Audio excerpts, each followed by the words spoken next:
Jadi orang ini, pemuda ini menurut saya sedikit banyak menggunakan akal sehatnya. Dan dia bertanya, bingung nih, katanya Islam itu adalah damai dan tidak memaksa, ya. Kan la ikroha fiddin lah begitu ya. Ya sudahlah ya, saya pikir itu slogan yang baik. Tapi kemudian dia bertanya, kalau keluar kok malah katanya boleh di ya disensor ya, begitu ya teman-teman ya. Kok boleh begitu kan ya? Nah teman-teman, sekali lagi apa yang pemuda ini katakan, sekali lagi saya kira dia muslim ya. Apa yang dia katakan itu berasal dari Sahih Bukhari 30:17 ya. Dan di sini dikatakan bahwa sang nabi itu berkata bahwa jika seorang muslim itu meninggalkan agamanya atau meninggalkan Islam, maka boleh persekusi ya, boleh dihilangkan nyawanya, begitu kan ya. Ya itu makanya kenapa dikatakan halal darahnya. Nah, begitu. Saya kira dia tidak mengada-ada karena memang itu tertulis di dalam hadis Sahih Bukhari ya. Dan itu tidak bisa disangkali ya. Tidak bisa disangkali. Dan itulah yang kemudian mengakibatkan begitu banyak orang-orang, ini saya ketemu ya tanpa sengaja. Ada seorang yang di Instagram tulis gini, dicoret dari kakak, dijauhi keluarga, dianjing-anjingin gara-gara pindah agama dan sekarang aku sendirian. Ngeri juga ya dicoret dari kakak, tapi mending sih daripada tertulis di Bukhari 30:17. Bukhari 30:17 untuk merefresh ingatan Anda adalah hadis yang mengatakan bahwa jika seorang muslim meninggalkan agamanya, maka dia boleh dihilangkan nyawanya. Ya, itu adalah Bukhari 30:17 ya. Nah, ini adalah satu hal yang pada akhirnya memang harus dijawab. Dan Zakir Naik memberikan jawaban, iya sih kita nggak maksa orang untuk masuk Islam. Tapi kalau sudah masuk Islam nggak boleh keluar. Kalau sudah berpulangan mereka tadi ke rumah bapak, bang. Waduh, ke rumah bapak. Rumah bapaknya di mana nih? Ya. Rumah Coach bapak Elias. yang mana nih? Bapak mereka kan ada dua loh. Oh, bapak yang itu, bapak yang agak-agak gundul gitu. Kalau yang gondrong nggak ada rumahnya? Kalau yang gondrong itu berbeda dia, gitu loh. Cara sampai kepada bapak si gondrong sama bapak si gundul beda. Keselamatan itu pada bapak si gondrong, bukan kepada bapak si botak. Betul. Oke lah, nih sambil nunggu Oten nanya-nanya dulu ya Bang Faruk ya. Ya, Coach Elias. Ini kan sekarang ini banyak sekali propaganda dibuat oleh pendeta-pendeta, apalagi setelah Dr. Zakir Naik datang ke Indonesia ya. Mereka mengatakan bahwa ya sah-sah saja sih umat Kristen kalau mau masuk Islam. Mereka bilang itu hak kalian masuk Islam. Tapi jangan lupa, kalau kalian keluar dari Islam, nanti darah kalian dihalalkan. Ini Bang Faruk sebagai mualaf nih, tanggapannya gimana nih Bang? Tanggapan gimana nih mengenai tentang kesahihan informasi itu atau tanggapan saya pribadi? Ya, kesahihan informasi dan pribadilah. Oke, kesahihan informasi dulu, Ustadz dia dulu ya nanggapin. Karena beliau lebih mumpuni dalam pemahaman Islam. Gimana Bang Jul? Coba ulangi. Kan mereka bilang nih, ya masuk Islam memang bebas, dia bilang. Ya, siapapun boleh masuk Islam. Malah orang Islam itu sangat welcome dengan orang-orang yang masuk. Tetapi jangan lupa, nanti keluar dari Islam, ya kalian akan dihalalkan darahnya, bahkan itu akan sampai dibunuh. Karena menurut mereka ada hukumnya seperti itu yang mereka ambil dari Sahih Bukhari, ya 56. Ya, itu konteks Sahih Bukhari yang dijelaskan oleh para ulama itu konteks di zaman Nabi. Hukum dalam Islam supaya mereka tidak mempermainkan Islam, supaya mereka tahu bahwa Islam ini adalah agama rahmatan lil alamin. Islam adalah agama yang tidak membenarkan adanya permainan di dalamnya. Contoh, orang-orang yang munafik masuk ke dalam Islam, kemudian mereka keluar dari Islam, masuk Islam, keluar Islam. Tujuannya apa? Tujuannya untuk merusak Islam di waktu itu. di waktu itu. Makanya Nabi mengatakan apa? Man baddala dinahu faqatuluhu. Itu hukum. Barang siapa yang menukar mengganti agamanya maka bunuhlah dia. Itu pun setelah yustatab. Yustatab itu dimintai tobat. Mau tobat enggak? Diberikan hukuman. Ada hukum ta'zir dari penguasa. Di waktu itu. Kenapa? Karena mereka suka mempermainkan Islam. Karena mereka tidak mampu melawan argumentasi Islam, baik secara data atau secara fakta, maka mereka buatlah framingan seperti itu. Caranya bagaimana? Masuk, pura-pura masuk Islam, merusak Islam dari dalam. Itu, penjagaannya itu seperti itu. Makanya dalam Islam, dalam Islam itu tidak ada paksaan dalam Islam. Tapi jangan coba-coba Anda bermain-main dalam Islam. Ya, intinya informasi itu sahih lah Ustadz ya. Iya, betul, sahih. Itu konteksnya yang dilihat ya, konteksnya yang dilihat. Iya, tapi kan Bang Jul sampai sekarang kan kalau kita melihat ya dari zaman Nabi Muhammad SAW, orang-orang yang murtad itu kasusnya itu kasus perang. Seperti Musailam Al-Kadzdzab. Dia mengkampanyekan untuk orang-orang yang sudah masuk Islam setelah Nabi Muhammad SAW wafat, dia mengkampanyekan untuk keluar dari Islam. Makanya dia diperangi oleh sahabat Abu Bakar As-Siddiq dan Umar bin Khattab dan para sahabat yang lainnya. Itu konteksnya menjaga. Jadi Islam itu agama yang tidak ada paksaan di dalamnya, alhamdulillah. Tapi bukan berarti Anda bisa bermain-main dengan Islam. Itulah kesempurnaan agama Islam. Islam adalah agama yang rahmatan lil alamin, rahmat kasih sayang untuk seluruh alam semesta, bukan agama paksaan, la ikraha fid din. Tapi ingat, Islam juga bukan agama untuk orang-orang kafir bermain-main dalamnya. Karena agama bukan untuk dipermainkan, tapi untuk dijaga, diseriusi supaya kita semua bisa masuk ke dalam surga. Begitu Bang Jo. Ya. Ya, ini pandangannya Bang Farouk, karena kesaksian murtadin kan selalu gitu kan. Wah, saya dihalalkan, saya mau dipersekusi, mau dibunuh. Oke, sekarang tanggapan Bang Farouk pribadi ya, kan dari dua arah yang disampaikan sama Ko Julius tentang kesahihan dan bagaimana pendapat Bang Farouk tentang hal itu. Karena sudah sahih, dinyatakan Ustaz dia itu sahih, bagaimana pendapatku? Ya. Sekarang pendapat pribadi Bang Farouk. Bagaimana pendapat saya tentang itu? Saya setuju. Kenapa setuju? Begini teman-teman ya. Islam di dalam Al-Quran disebut din. Itu hukum dan ketentuan. Ketika dia berada dalam dunia Islam, dia punya hukum dan juga ketentuan dalam menjalankan hidupnya. Dimulai dari bagaimana dia bangun pagi sampai dia tidur kembali. Lah, orang ini dengan jahar, dengan jelas, dengan nyata menyatakan dirinya keluar dari aturan itu tadi. Keluarnya dari ketentuan itu tadi. Maka secara otomatis dia mau mengatakan hidupnya bebas. Nah, karena bebasnya hidupnya ini tadilah maka layak dia dibunuh karena dia bebas, tidak punya aturan lagi di hidupnya, dia bebas mengawini mama kandungnya. Bebas dia mengawini adik kandungnya, bapak kandungnya, ayam, babi, biawak dikawini. Bahkan ketika dia menjadi seorang pebisnis ataupun pedagang, dia nggak punya aturan, bebas dia dalam menimbang. Boleh dia menipu dalam menimbang, boleh dia menipu dalam berbisnis, gitu loh. Semua bebas. Nah, karena kebebasan yang ada pada dirinya tadi, ya, itu bisa membuat orang lain itu dirugikan. Secara sengaja dia zalim kepada orang lain. Poin zalimnya kepada orang lain inilah yang akan merusak peradaban manusia. Nah, daripada rusak peradaban manusia, ya, lebih baik memang dia dibunuh. Nanti dia mengajarkan hal yang buruk itu kepada anak keturunannya. Di mana anak keturunannya mengajarkan kepada anak keturunan kita. Kan nggak cocok kalau anak kandung ngawini mama kandungnya.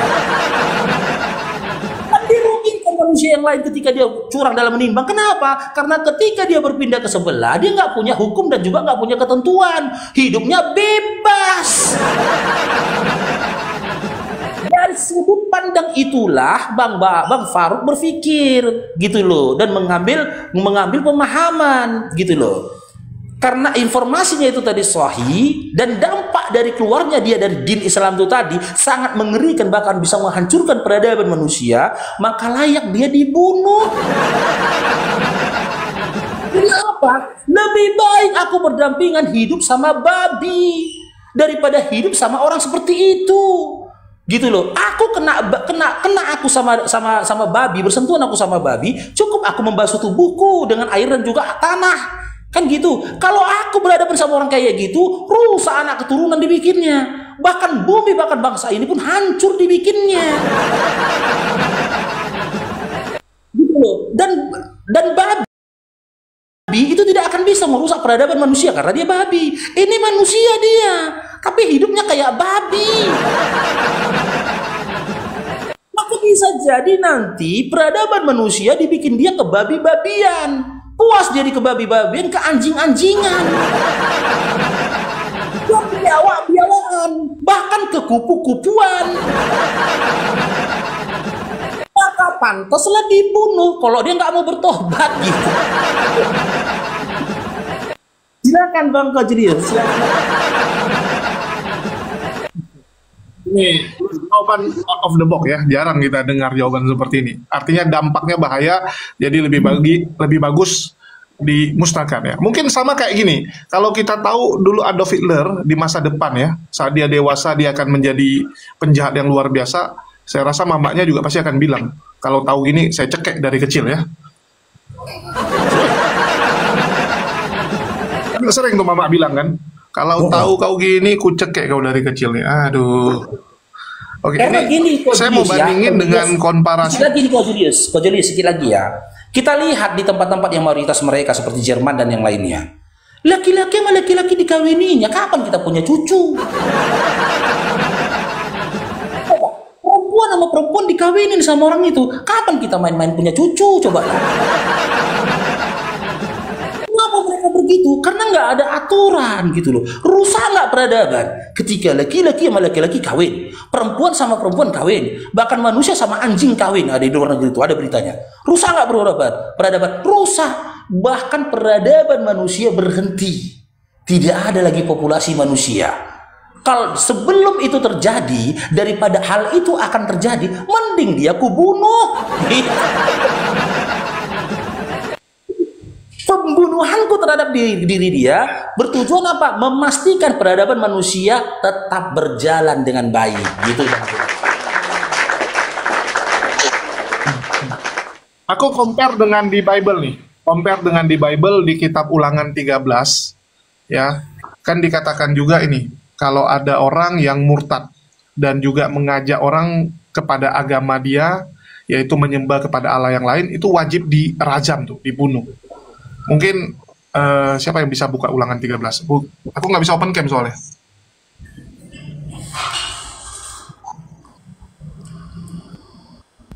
Ya, mungkin aku bacakan aja ya. Ulangan 13. Apabila saudaramu laki-laki, anak ibumu dan anakmu laki-laki dan anakmu perempuan atau istrimu atau sahabat karibmu membujuk engkau diam-diam, mari kita berbakti kepada Allah lain yang tidak dikenal olehmu ataupun oleh nenek moyangmu, salah satu Allah bangsa-bangsa di sekelilingmu, baik yang dekat kepadamu maupun yang jauh daripadamu, dari ujung bumi ke ujung bumi. Maka janganlah engkau mengalah kepadanya, dan janganlah mendengarkan dia, janganlah engkau merasa sayang kepadanya, janganlah engkau mengasihi dia, dan janganlah menutupi salahnya. Tetapi bunuhlah dia. Pertama-tama tanganmu sendirilah yang bergerak untuk membunuh dia, kemudian seluruh rakyat. Engkau harus melempari dia dengan batu, sehingga mati karena ia telah berikhtiar menyesatkan engkau dari Tuhan Allahmu yang telah membawa engkau keluar dari tanah Mesir. Apakah ini sama gitu dengan yang ada di hadis? Ya, jadi zaman dulu kalau ada orang yang murtad ya, bangsa Israel yang murtad, itu wajib dibunuh. Iya, tapi gini, itu kan perihal tentang identitas kan. Memang Bani Israel ini sama dengan Islam, karena memang Islam ini kan gitu, din Islam ini bukanlah din yang baharu. Syariat dan hukum ketentuan dalam Islam itu bukan sesuatu yang baharu. Karena apa? Ya, umat-umat dari Nabi terdahulu pun punya jati diri. Dan kitab Ulangan 13 ini ya adalah penguatan jati diri bagi Bani Israel. Selaraslah ya apa jati diri mereka itu sesuai dengan apa yang tertulis di dalam Ulangan 33 nomor 4, Ulangan 4 nomor 44, di mana jati diri itu mengarah kepada Bani Israel, bukan Bani pemakan babi. Masalahnya kan begini, Bang Julius kan, Ko Julius, ketika mereka keluar dari Islam, mereka nggak bisa masuk ke dalam Bani Israel, kan nggak kan? Karena berdasarkan Ulangan 33 nomor 4 itu untuk Bani Yakub, gitu loh. Mereka sementara bukan Bani Yakub, nggak bisa mereka. Kalau mereka bisa masuk ke dalam Bani Yakub dan diterima dan disahkan mereka sebagai Bani Yakub, hidup peradaban dunia baik-baik saja. Karena apa? Ketika Musa memimpin bangsa Israel lepas dari tanah Kanaan, peradaban itu tetap hidup, tetap berlangsung peradaban itu kan, sampai ke dalam ke tanah Kanaan. Kan gitu yang dibawa Nabi setelah Musa. Dan peradaban itu berlangsung lagi sampai detik ini, gitu loh. Yang jadi masalahnya ketika mereka itu keluar dari Islam, gitu loh, mereka nggak bisa bergabung ke Bani Israel. Karena apa? Bani Israel saja ya ketika ada saat ini seharusnya mereka bergabung kepada din Islam. Karena berdasarkan Al-Maidah 48, Al-Quran itu adalah hakim, pembenar dari kitab-kitab terdahulu. Apa kitab terdahulu? Salah satunya Taurat. Kan gitu. Dan syariat dari Taurat, syariat dari Bani Israel itu mirip dengan syariatnya Islam. Dan memang Nabi Muhammad SAW itu diutus untuk menyempurnakan akhlak, bukan merubah-rubah, bahkan mengada-ngadakan dan menambah-nambahkan syariat yang baru. Kan gitu. Dimana memang beberapa syariat dari umat-umat terdahulu itu dirubah karena mereka diutus, Nabi-Nabi terdahulu itu diutus untuk umat mereka, untuk bani mereka, untuk kaum mereka. Sementara Nabi Muhammad SAW diutus untuk seluruh umat manusia, rahmat untuk semesta alam. Surah Al-Anbiya ayat 107. Nah, oten-oten ini keluar dari Islam, dia bebas. Hukum Taurat nggak berlaku atas dia. Kitab Ulangan 13 itu tadi pun tidak berlaku atas dia. Maka dia hidup dengan hawa nafsunya sendiri. Nah, ketika dia memilih hidup sesuai dengan hawa nafsunya, sesuka-suka hatinya, ya, maka otomatis sengaja atau tidak sengaja, sadar atau tidak sadar, sikap dia, perbuatan dia, perkataan dia, cara berpikir dia itu zalim terhadap orang lain, bahkan bisa merusak peradaban manusia. Sikap yang condong ke sini inilah yang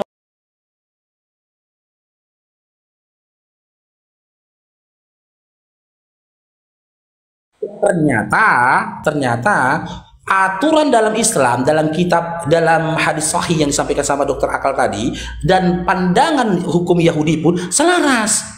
Karena apa? Di dalam ulangan 13 dari nomor 6 tadi kalau nggak salah sampai selanjutnya itu ternyata selaras dengan ajaran dari Islam itu sendiri.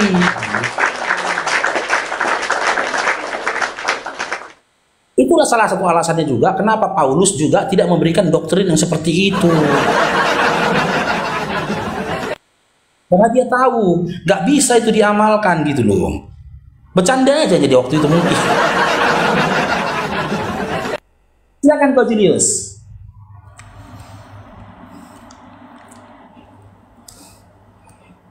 Ko Julius. Cek. Ya, ini agak lemot. Ya, kedengar nggak nih? Ya, dengar.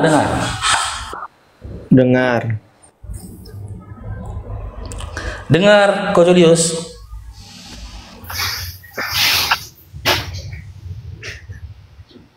Kok di mute? Jatuh dia. Balik pangkuan Bapak Ko Julius.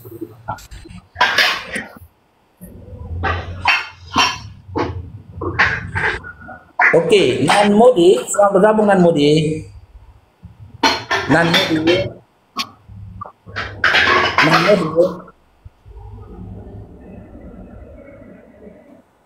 Dampak buruknya itu, Bang. Dampak buruk ketika dia keluar dari iman dan Islam itu yang mengerikan. Makanya pantas dia digitukan, gitu loh. Ya, silakan Ustadz. Apa yang mau dipaparkan, silakan. Ini sedikit ya teman-teman. Ini masalah hukum murtad tadi ya. Jadi itu hukum dalam Islam. Sebagaimana juga disebutkan dalam hadis yang lainnya, Nabi Shallallahu Alaihi Wasallam bersabda, la yahillu damu imri'in muslimin yashhadu an la ilaha illallah wa anna muhammadar rasulullah illa bi ihda thalathin. Tidak halal darah seorang muslim yang mempersaksikan bahwa tidak ada Tuhan yang berhak disembah kecuali hanya Allah, dan aku adalah Rasulullah. Jadi kalau dia muslim nggak boleh ditumpahkan darahnya, terjaga. Illa bi ihda thalathin, kecuali salah satu dari 3 orang. Yang pertama as-sayyibuz zani, seorang yang sudah menikah, pernah menikah tapi dia berzina. Ini hukum rajam namanya. Atau yang kedua wan nafsu bin nafsi, kalau dia bunuh orang maka dia juga dibunuh. Ini namanya hukum hukum kisos. Yang ketiga wat tariku lidinihi al-mufariqatul jamaah, orang yang meninggalkan agamanya, yang berpisah dari jamaah kaum muslimin. Ini orang yang murtad. Dan ini hukum dalam Islam.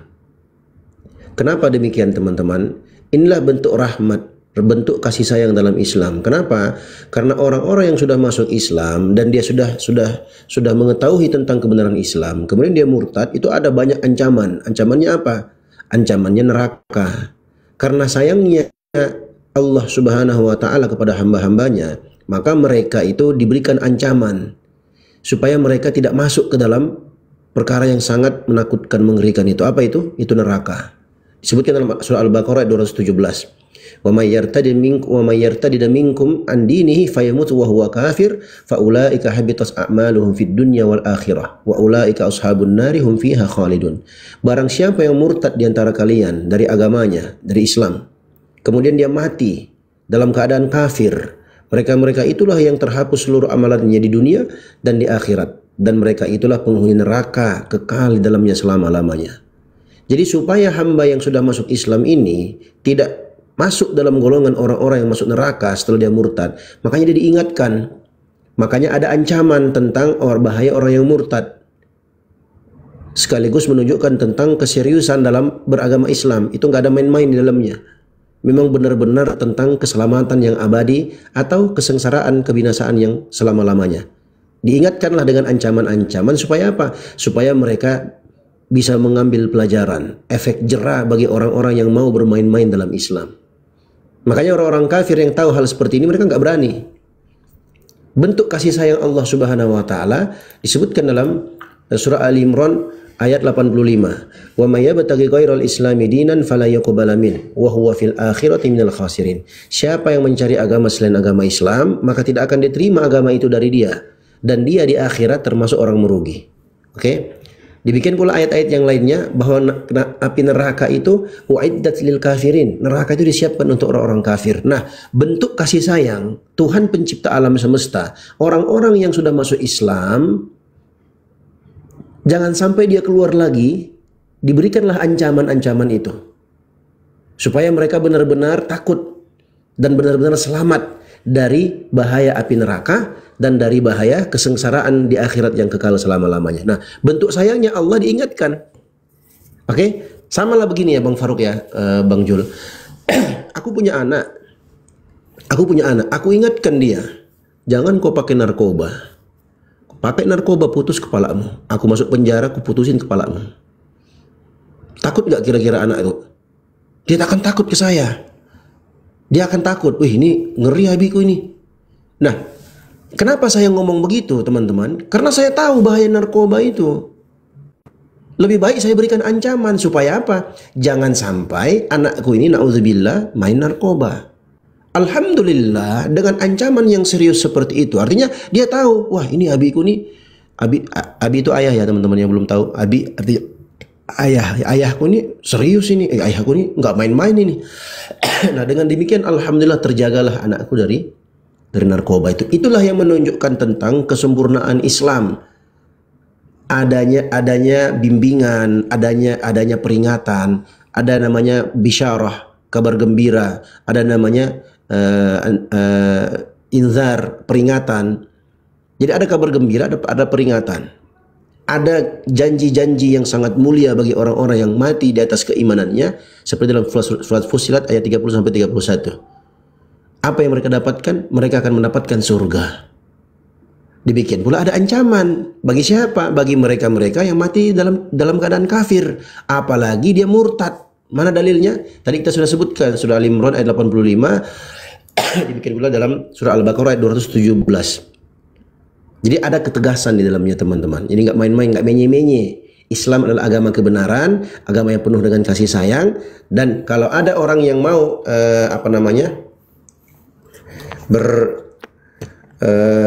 bermain-main dalam Islam, maka ada konsekuensi berat yang harus dia tanggung.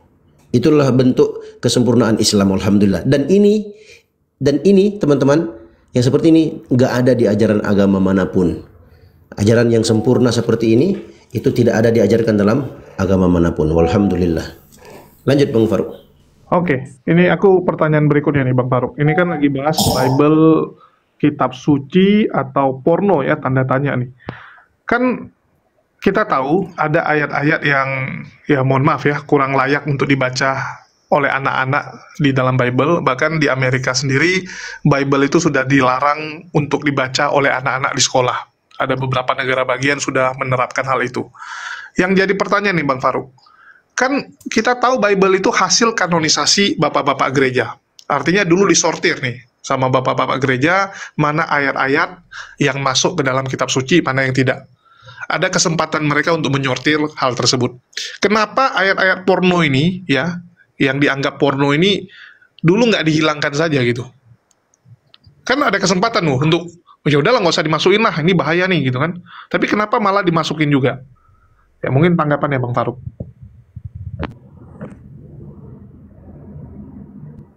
Ya, Bang Faruk monitor.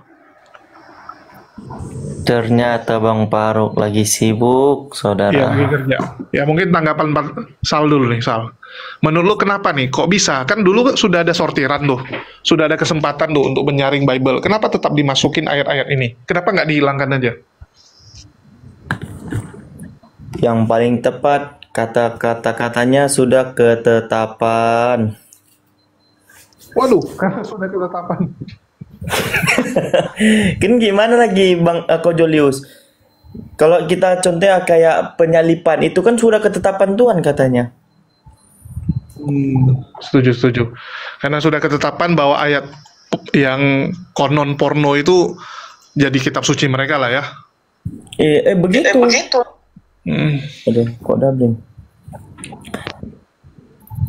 Ketika kita bahas tentang penyalipan aja, kenapa Yesus harus mati di kayu salib, kan kayak gitu. Nah, mereka mengatakan itu suatu udah ketetapan biar tergenapi firman Tuhan tadi kan gitu katanya. Berarti secara tidak langsung mereka yang mengatakan Yeskiel, Amsal itu suatu penggenapan. Oke. Ya, ini jawaban yang menarik ya. Jadi memang sudah suratan takdirnya gitu ya. Begitulah Bang Ko Julius. Ini ada MPK Kosmen. Selamat siang.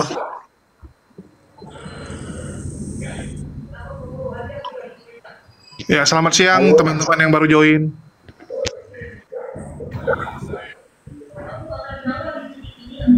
Ya, padahal mereka punya kesempatan teman-teman. Saat Bible itu dikanonisasi, itu kan saat bapak-bapak gereja itu menyortir nih. Ini mana yang masuk, mana yang enggak gitu kan.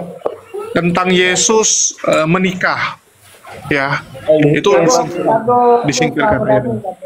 Tapi kenapa tentang porno-porno ini malah dibiarkan masuk?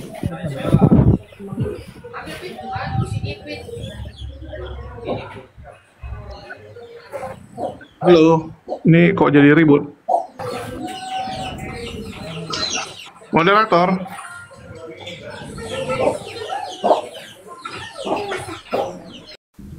Bahwasannya dia pernah melakukan kerusakan kan, itu bisa jadi karena poinnya itu kan pentingnya di sini. Nah, ini kisah para rasul 8 ini 3, 9 sampai 22, 4 ini 19 nih itu adalah tentang kekerasan Paulus terhadap pengikut Yesus kan. Nah, mereka tuh poinnya kan asalkan jangan ditampakkan bahwasannya dia tuh menikah, tidak lazim nanti, tidak menginginkan apa yang diinginkan mereka itu. Oke, jadi kalau kitab Yesus menikah dibuang, tapi kalau tentang persundulan ya menjamah-jamah susu nggak apa-apa ya, karena menurut mereka tuh hal yang lumrah gitu ya. Buktinya kenapa tidak dihilangkan? Seharusnya kan bisa seperti antum bilang tadi, pensortiran tadi. Iya. Silakan izin Bang Ko Julius ya, aku ngambil ngasih pendapat dulu ya. Kan tadi nyimak nih aku ya, tadi cuman lagi kerja tadi, makanya nggak bisa nyambung. Ya. Kenapa? Padahal sudah dikanonkan. Kanon itu kan pemilah-milihan mana yang layak, mana yang layak masuk ke dalam Bible, yang tidak layak masuk dalam apokrifa kan gitu, yang tertolak. Tapi yang ini gini kok kenapa lolos? Yang berbau porno ini kenapa lolos? Kalau kita mengkaji dari kebesaran Allah, teman-teman, ya, ini adalah salah satu bentuk nyata rahmatnya Allah untuk teman-teman Kristen. Kenapa? Karena Allah masih memberikan kau kesempatan untuk gunakan akalmu. Allah masih kasih kau kesempatan untuk gunakan akalmu. Bagaimana mungkin Allah, Tuhan Rabbul Alamin, ya, berfirman dalam bentuk bahasa yang seperti itu? Tidak akan mungkin. Kamu sesama manusia saja, ketika ada yang berkata begitu, dia sudah melanggar adab. Tidak beradab dia orang seperti itu. Gitu loh. Itu poin pertama, itu bentuk rahmat dari Allah. Gunanya supaya kau gunakan akalmu. Selaras gak dengan akalmu. Yang seperti itu dikatakan firman. Yang kedua, itu salah satu bentuk benarnya Al-Quran yang tertulis dalam surah Ali Imran 54, Bang Faruk, nggak salah. Di mana di situ dikatakan mereka melakukan tipu daya dan Allah sebaik-baik membalas tipu daya. Karena mereka kan lakukan tipu daya dengan menghadirkan kitab, sebuah kitab yang katanya datang dari Tuhan. Dia susun-susun, ya di kanonisasi kitab yang ini diambil dimasukkan, yang tidak sesuai dengan hawa nafsunya kan gitu, ditolak sama dia atau dinyatakan apokrifa. Tapi dia nggak sadar, ya seperti Amsal, Hezkiel, Kidung Agung, dia yang dimasukkan sama dia itu tadi kan gitu. Itu salah satu bentuk pembalasan tipu daya dari Allah. Karena apa? Dengan masuknya ayat-ayat itu atau kitab-kitab itu di dalam kitab mereka, ya, itu menunjukkan jatuhnya moral mereka, rendahnya moral mereka.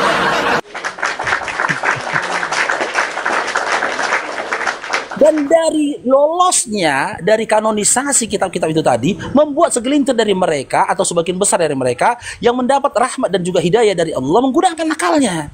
Gak mungkin ya kata-kata, kalimat, narasi, redaksi seperti ini datangnya dari Tuhan. Gak mungkin. Nah, dia gunakan akalnya, dapatlah dia hidayah, gitu loh. Padahal tujuan dari awal dari penganonisasi kitab itu tadi supaya manusia sesat. Dia lakukan tipu daya guna menyesatkan hamba-hambanya Allah. Lalu Allah sebaik-baik membalas tipu daya. Diloloskan atas izin Allah. Allah membiarkan atau meloloskan mereka memasukkan cerita-cerita kotor itu, cerita-cerita porno itu ke dalam kitab mereka. Dia meloloskan, dikanonkan mereka gitu loh. Hingga tak bisa kita pungkirin ya, banyak orang syahadat ketika membaca kitab-kitab porno itu. Begitu Bang Kojulisia yang pertama, itu salah satu bentuk rahmatnya Allah kepada hambanya dengan diizinkan lolos itu seperti itu supaya orang menggunakan akalnya. Yang kedua, itulah salah satu bentuk Allah sebaik-baik pembalas tipu daya ketika mereka melakukan tipu daya. Gitu. Silakan. Oke ya, jadi kita dapat kesimpulan di sini, yaitu memang caranya Allah untuk menunjukkan kebesarannya. Bagaimanapun tipu daya yang mereka buat, ujung-ujungnya tetap ada celah. Tetap ketahuan. Sama seperti Bible mereka yang banyak kontradiksi ya yang kita temukan.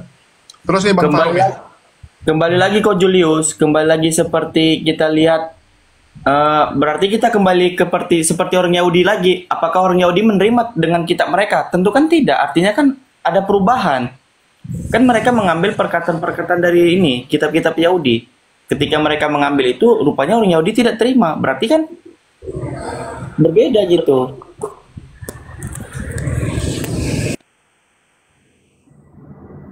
Oke, mungkin aku lanjut nih Bang Faruk. Kalau gitu, kalau kita kan Islam ini jelas nih hukum-hukumnya. Kalau Kristen ini hukum pernikahan mereka nih ngikut dari mana? Dan sebenarnya ada nggak aturan bahwa mereka tuh harus menikahi lawan jenis yang ya istilahnya bukan saudara kandung atau ibu kandungnya lah? Salam. Lagi Zoom, Ustaz? Enggak. Lagi nyimak aja.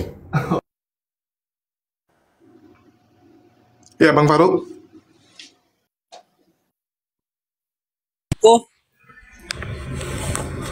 Ya, bagaimana aturan pernikahan dalam Kristen sebenarnya? Oke. Jadi disinilah ketidaksempurnaan dari seorang Paulus ya dalam merekrut orang untuk mengikuti imannya atau kemauannya. Apa salah satu bentuk ketidaksempurnaan itu? Dia tidak menghadirkan hukum di situ. Tidak ada hukum yang dia bangun. Tidak ada ketentuan atau aturan yang dia buat. Tujuannya apa? Ya, aturan atau ketentuan itu dibuat supaya memastikan supaya manusia yang satu dengan manusia yang lainnya tidak zalim. Bahkan agar manusia tidak zalim kepada binatang dan manusia tidak zalim kepada tumbuh-tumbuhan. Bahkan terhadap segala sesuatu di alam semesta ini jangan zalim. Nah, ketika mereka itu tidak punya aturan, ya, maka tidak akan mungkin lah mereka itu memiliki petunjuk ataupun rukun dalam perkawinan. Lah, bagaimana dengan perkawinan mereka sekarang? Kita bisa lihat teman-teman. Ya, ritual perkawinan Oten di Indonesia beda sama di luar negeri. Padahal mereka mengklaim sesama Oten. Ritual perkawinan orang di Indonesia sama orang di Afrika beda. Aku pernah nengok video teman-teman ya. Aturan perkawinan itu di Afrika itu menunjukkan bahwa dia ada laki-laki dewasa. Itu lato-latonya itu harus diketapel dengan batu kecil sebanyak entah berapa kali. Kalau dia bisa menahan sakit atas ketapelan dari lato-lato itu, maka udah jadi istrinya itu perempuan itu, gitu loh. Sementara di Indonesia ini kan dengan berkat seperti ini, pemberkatan di gereja, loh kok bisa beda? Ritual kawin di Afrika yang dihantam lato-latonya dengan ritual perkawinan Oten di Indonesia kenapa berbeda? Ya berbeda karena pada dasarnya kalau di Islam dikatakan usul fikih. Kan usul hukum, mereka nggak punya usul fikihnya, mereka nggak punya dasar dari ketentuannya, maka mereka mengada-adakan aturan mereka, ketentuan mereka, ritual mereka, padahal aturan, ya, ketentuan dan ritual itu tidak diajarkan oleh Tuhan yang mereka sembah, bahkan pada sang deklarasi yang mendeklarasikan iman mereka. Dan itu salah satu bentuk lagi kezaliman yang akan terjadi kalau itu dibiarkan, kalau itu dikembangkan, kalau mereka itu dikembangkan, zalim. Habis memang peradaban di Indonesia ini, hancur peradaban di dunia ini, hancur. Bahkan seandainya ini teman-teman, makanya saya bilang ya, salah satu rahmat yang diberikan Allah atas bumi ini adalah diturunkannya din Islam. Seandainya saja din Islam tidak ada di atas bumi ini, wah kiamat bukan lama lagi bang. Mungkin dari anak keturunan Adam yang sampai ke-12 saja udah kiamat, Manusia akan suka-sukanya berbuat terhadap bumi ini. Sehingga perbuatan itu menyegerakan kiamat. Karena apa? Bumi nggak layak lagi untuk ditinggali. Hancur bumi. Maka nggak akan lahir generasi-generasi setelah kita, generasi-generasi kita. Nggak akan lahir, gitu loh. Karena apa? Mereka mengikuti prasangkanya saja dan mengikuti hawa nafsunya. Begitu juga Oten. Ya kan? Karena mereka hanya mengikuti kehendaknya saja, kemauannya saja, hawa nafsunya saja. Itu buktinya bahwasanya apa yang ada pada mereka tidak datang dari Tuhan semesta alam.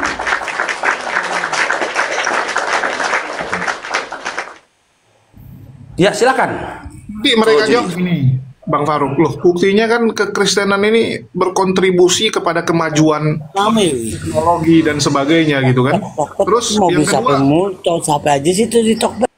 Ya. Terus yang kedua dibilang, lah bukankah kalau cepat kiamat lebih bagus Bang Faruk? Selesai semua udah kan? Ya, mereka mengatakan kan, kalau cepat kiamat kan lebih bagus. Selesai sudah gitu loh. Berarti dia tidak memberikan kesempatan untuk generasi seterusnya menuliskan kisah atas hidupnya di dunia ini.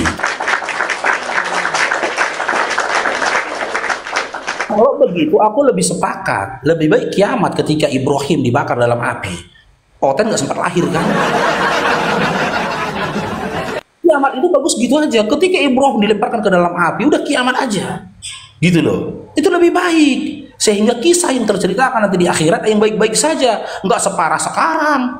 Cobalah, maksiat apa yang nggak ada dalam diri Oten? Dari kemaksiatan dari segala kemaksiatan umat-umat terdahulu. Kemaksiatan apa yang nggak ada pada Oten? Kemaksiatan yang ada pada Nabi Nuh ketika orang menyembah berhala pada masa itu. Ada nggak pada diri Oten? Ada. Mereka bikin patung, disembahnya patung itu. Kemaksiatan dari Nabi Syuaib ketika curang menimbang. Ada nggak dalam diri mereka? Ada. Banyak dari mereka curang menimbang. Jual cabai dia. Orang beli sekilo ditimbangnya 8 on. Ada nggak kemaksiatan dari umatnya Lut? Ya pada masa itu dilakukan oleh Oten sekarang. Terang-terangan mereka mengarahkan, menjelaskan. Terang-terangan mereka melakukan dengan dikawinkannya laki-laki sama laki-laki, perempuan sama perempuan. Coba, kemaksiatan apa? Kemaksiatan dilakukan oleh umat terdahulu. Apa? Nabi Hud, gitu loh. Seluruh para nabi, seluruh kemaksiatan dari kemaksiatan seluruh umat-umat nabi terdahulu ada dalam diri Oten. Makanya kadang aku, Bang, kalau merenung aku gini kok Julius ya. Pantes lah ya. Oten ini adalah umat yang dikehendaki Allah untuk menyaksikan kiamat. Kalau Yahudi, mereka selesai, Bang. Ya kan, selesai mereka nanti ketika Imam Mahdi turun ke dunia ini beserta dengan Nabi Isa alaihissalam. Selesai mereka ketika mereka berada di barisannya Dajjal pada saat itu. Oten kan masih ada kan? Kenapa mereka menyaksikan? Mereka nanti akan menyaksikan gunung itu meletus, bumi bergetar, air laut menaik, benda-benda langit berjatuhan. Siapa nih itu? Oten. Di mana kemaksiatan umat terdahulu dan azab dari umat terdahulu dikumpulkan di hari kiamat nanti. Dan yang menyaksikan itu Oten. Kenapa? Seluruh kemaksiatan dari umat terdahulu dilakukan sama Oten. Makanya mereka diizinkan untuk hidup di akhir zaman nanti. Silakan, Ko Julius atau si Pak Salvasaribu. Ya, kalau masalah kebejatan moral kan kita udah dengar dari pendeta Mel Atok juga ya. Di mana ada kantong Kristen, di situ kebejatan moral gila-gilaan. Yang saya bingung, kenapa mereka tuh nggak bisa membedakan gitu. Bukankah ini sesuatu yang salah, sesuatu yang nggak benar. Bahkan kita lihat sekarang gereja-gereja di luar negeri itu melegalkan pernikahan LGBT, dan nampaknya Indonesia kalau bukan Islam yang jadi pemerintah itu bakal legal juga itu. Masa sesimpel itu aja mereka nggak bisa ini ya, nggak bisa membedakan gitu. Hanya gara-gara, oh itu hak asasi gitu. Kan gini Bang Faruk, anak kecil aja kalau dibilang lagi beto itu salah atau benar, mereka tahu itu salah gitu kan. Tapi kenapa Oten ini nggak bisa tahu gitu? Berarti 10. Silakan Sal, kalau mau ditangkapi Sal, silakan. Lanjut aja Bang Faruk, aku sikit-sikit aja aku lagi digigit apa? Kalau aku menanggapinya, kenapa ya mereka tuh nggak bisa gunakan? Kenapa mereka tidak berpikir ya, kata Ko Julius ya, bahwasanya apa yang mereka lakukan itu sebuah kerusakan gitu loh.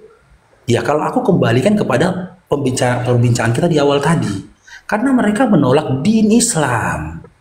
Din Islam ini untuk orang berakal. Berarti ketika dia keluar dari din Islam atau tidak menerima din Islam, bahkan menolak dan memerangi din Islam, berarti dia nggak gunakan nakalnya.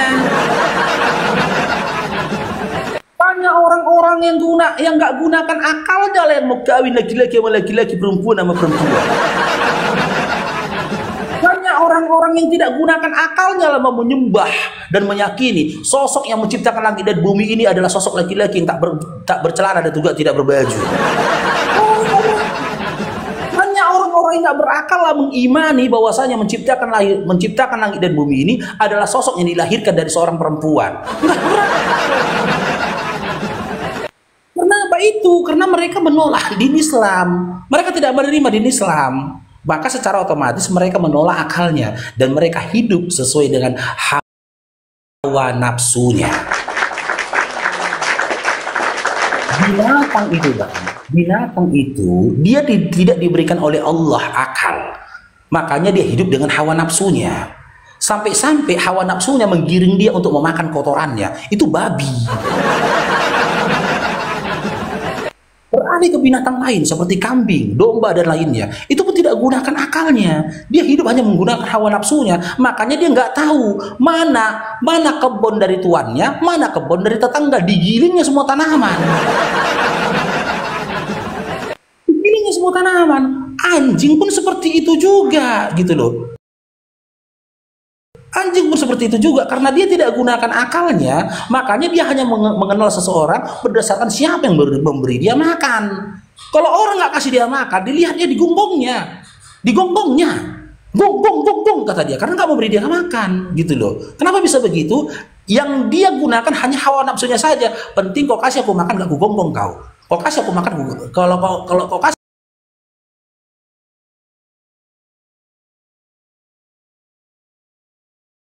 aku makan nggak gonggong kau. Kalau nggak kau kasih aku makan gonggong kau.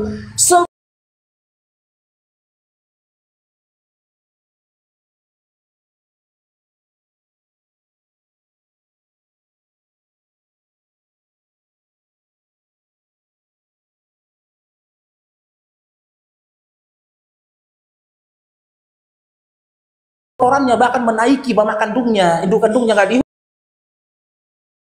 dihukum, nggak dihukum anjing ketika dia menggonggong yang bukan tuannya, nggak dihukum. Karena apa? Karena dia nggak punya akal. Lah Oten manusia bukan binatang, dikasih akal, tapi dia nggak digunakan ya akalnya, maka layaklah dia dihukum. Layaknya dapat hukuman dari Tuhannya, dikasih akal tapi nggak dipakai gitu loh. Karena itu dia dihukum gitu loh. Makanya kadang aku berpikir gini ya, Oten-Oten nih ya. Kalau boleh minta daripada dia hidup seperti itu, lebih baik dia dulu hidup minta dilahirkan menjadi binatang saja.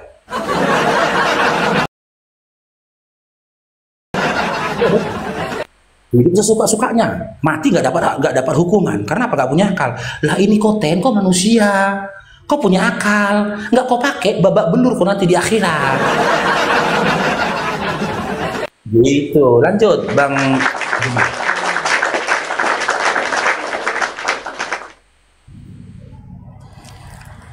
Kojilius.